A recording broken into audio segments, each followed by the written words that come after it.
సంక్రాంతి పండుగ 3 రోజుల 4 రోజుల అనేక నియమాల పేరిట ఉపవాసాలు, నోములు, పూజలతో ఉన్న మనం ఇక నుంచి కనుమ నాడు సజ్జరొట్టెలు, గుమ్మడికాయ కూర. భక్తివన్ ప్రేక్షకులకు నమస్కారం. అన్నాత్ భవంతి భూతాని, అన్నం పరబ్రహ్మ స్వరూపం మనం వింటూ ఉంటాం. అన్నం అంటే కేవలం బియ్యంతో వండుకున్న అన్నం అని మాత్రమే కాదు, అన్నం అంటే ఆహారం. ఈ పోషణ అన్నది పరబ్రహ్మ స్వరూపం వివిధ రూపాలలో అందిస్తూ ఉంటారు. ముఖ్యంగా అన్నం పెట్టేది అన్నపూర్ణ అని అంటారు. ఆవిడే సమస్త జీవులకు, ప్రాణకోటికి ఆహారాన్ని అందిస్తూ ఉంటుంది. అలా కాకపోయినా స్థితికారకుడు అయిన శ్రీమన్నారాయణుడు కూడా పోషణ బాధ్యత వహిస్తూ ఉంటాడు. మరి ప్రత్యక్ష నారాయణుడు సూర్యుడు కాబట్టి ఆయన వల్ల కూడా ఈ పోషణ అన్నది మనకు అందుతోందిగా. ఎందుకు అంటే ఆ సూర్య తేజస్సు లేకపోతే, ఆ కిరణాలు లేకపోతే మనకి ఆహారం అన్నది అది ఉత్పత్తి జరగదు. ఇలా చూసుకుంటే భూమాత కూడా. కాబట్టి ప్రకృతిలో ఉన్న ఎన్నో పదార్థాలు వీటి వల్లే మనకి ఆహారం లభిస్తోంది. అలాగే అన్ని జీవులకు కూడా ఆహారం లభిస్తోంది. అటువంటి ఆహారాన్ని ఎలా స్వీకరించాలి అంటే ఎలా పడితే అలాగే స్వీకరిస్తూ ఉంటాం. కానీ దీనికి కూడా కొన్ని నియమాలు పెట్టారు, పద్ధతులు పెట్టారు. అన్నం తినటం అంటే యజ్ఞం చేయటంతో సమానం అని కూడా కొన్ని సందర్భాలలో మనకి చెప్తారు. అంటే యజ్ఞం చేసేటప్పుడు ఎంత పవిత్రంగా, ఎంత భక్తితో చేస్తామో అన్నం కూడా అలాగే భుజించాలి. అంటే తినే పదార్థాలను అంత గౌరవంతో, అంత కృతజ్ఞతతో భుజించాలట. భగవంతునికి నివేదించి సమర్పించుకుని, ఇంకా ఇదివరకు పద్ధతులైతే మనకి ఇలా విస్తరి వేసిన వెంటనే అక్కడ ఉన్న పదార్థాలన్నీ తీసి ఒక ఉండలాగా చేసి పక్కన పెట్టేవారు. ఇది ఆ తరువాత బయట ఎక్కడైనా పిట్టగోడల మీదో లేకపోతే వాకిల్లోనో ఎక్కడో పెట్టేస్తే ఇతరత్ర జీవులు, చీమలు కావచ్చు, పక్షులు కావచ్చు, అవి వచ్చి తింటూ ఉండేవి. అందుకే మనకి ఆలయాలలో కూడా బలిపీఠం మీద ఆహారం పెట్టడం అన్నది ఇది మనకి అలవాటైంది. ఇలా కేవలం నేను తింటాను, నా ఇంట్లో వాళ్ళకి వడ్డిస్తాను అని మాత్రమే కాదు, భూతదయ ఉండాలి, అందరికీ కూడా ఈ ఆహారాన్ని సమర్పించాలి అని మన పెద్దవాళ్ళు, ఋషులు, మునులు మనకి అలవాటు చేశారు.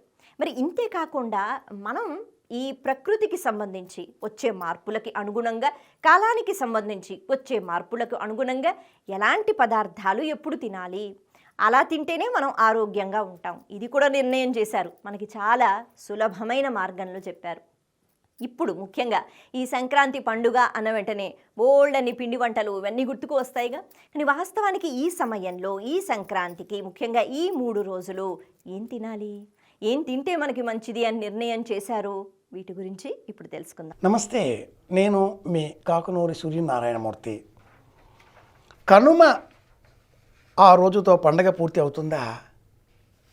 సంక్రాంతి పండుగ 3 రోజుల 4 రోజుల? భోగి, సంక్రాంతి, కనుమ, ముక్కనుమ అన్న పేరిట ఈ పండుగని 4 రోజులా పాటించేటటువంటి పద్ధతులు రాయలసీమ ప్రాంతంలో మనం గమనించవచ్చు. ఈ 4ంటిలో ముక్కనుమ చాలా ప్రత్యేకతతో కూడుకున్నది. గొర్రె పొట్టేళ్ళు, కోడి పుంజులు, వీటి మధ్య పంద్యాలు, ఆనందంగా కేరింతలు కొడుతూ అందరూ ఉత్సాహంతో ఉండడం, ఇవన్నీ కూడా మనం ఆంధ్ర రాష్ట్రాలలో 2 కూడా చూడవచ్చు. కనుమనాటి ప్రత్యేకం ప్రాంతీయ ఆచారాలకు మరింత విశేషమైనటువంటి ప్రాధాన్యతను సంతరించి పెట్టింది. కనుమనాడు తెలంగాణలో జొన్న రొట్టెలు తింటారు, రాయలసీమలో సజ్జ రొట్టెలు తప్పనిసరిగా స్వీకరిస్తారు.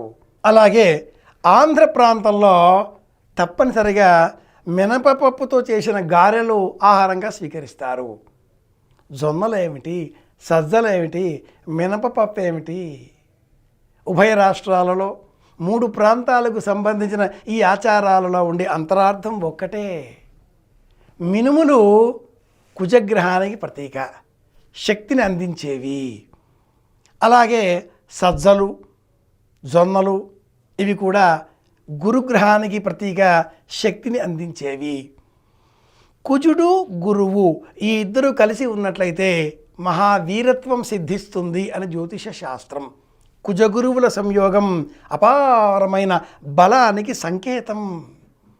ప్రాంతీయ ఆచారాలకు లోబడి కనుమ నాడు కాకైనా కదలదు అనే సామెతతో పాటుగా అల్లుడు కూడా ఇల్లు వదిలిపోకూడదు, బంధువులు కూడా ఇల్లు వదిలిపోకూడదు. బియ్యము, ఉప్పు, నూనె, కారం వీటితో చేసినటువంటి అనేక పదార్థాలను సంక్రాంతి రోజున సుష్టుగా ఆరగించిన సంప్రదాయం. కనుమ నాడు సజ్జ రొట్టెలు, గుమ్మడికాయ కూర, జొన్న రొట్టెలు, వంకాయ కూర, మినపగారెలు, వెన్న ఇలా తప్పనిసరిగా ఆహారంగా స్వీకరించాలి అనేటటువంటి నిర్ణయం చేసింది. ఇక నుంచి మనలో జీర్ణశక్తి పెరుగుతుంది. ఇది నేపథ్యం.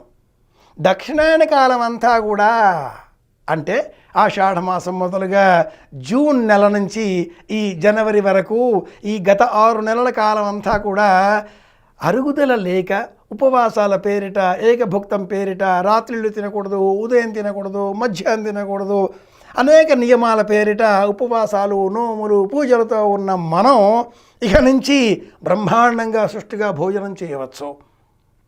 చాలా కఠినమైనటువంటి పదార్థాలు జొన్నలైనా, సజ్జలైనా, మినుములైనా.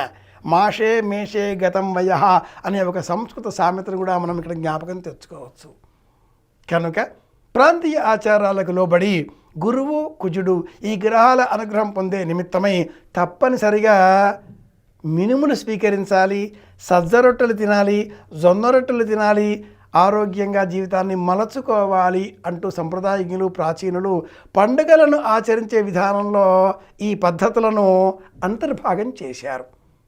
శాస్త్రబద్ధంగా పండుగను ఎలా నిర్వహించుకోవాలో తెలుసుకుందాం, పాటిద్దాం. మళ్ళీ కలుసుకుందాం. మీ కాకునూరు సూర్యనారాయణమూర్తి. శుభమస్తు.